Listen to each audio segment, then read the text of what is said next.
Good morning. It is Friday, the 15th of May, the end of another work week for most people. And our reading is from 1 Corinthians 2:15. Spiritual people comprehend everything, but they themselves aren't understood by anyone.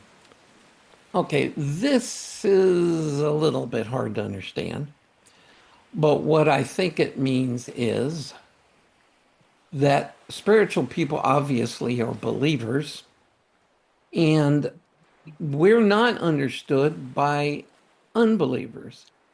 And only by being a believer can we really understand spiritual things. That is God's truth, which I talked about to a degree back on Wednesday.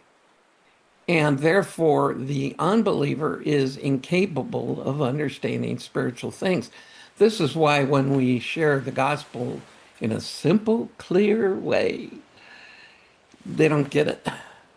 Because unless they're open to the Holy Spirit and He gives them understanding, and that's the one truth, the gospel truth, that the lost are capable of understanding if they're open to the Holy Spirit explaining it to them so that they will accept it.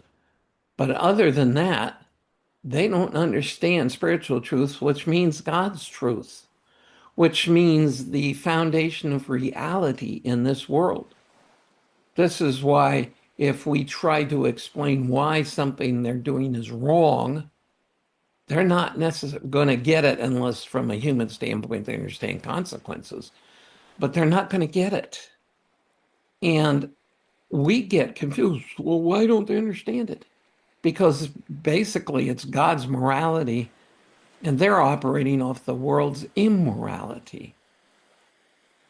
On Highway 65, which is the road I drive to get to church, people drive like maniacs. Well, they probably do on 80 and wherever you live too, unless there's somebody out there to catch them and ticket them. In other words, they drive the way they do because there are no consequences and they don't care what's right or wrong. They just care if they're going to get caught.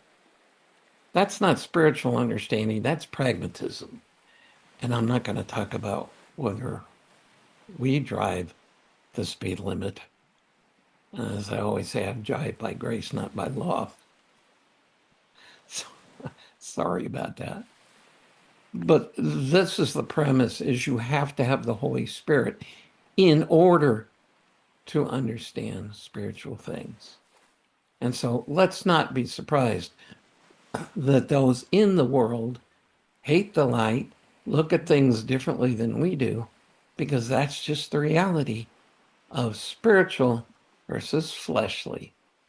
And accordingly, hope you're having a great day, and I'll see you tomorrow on the weekend.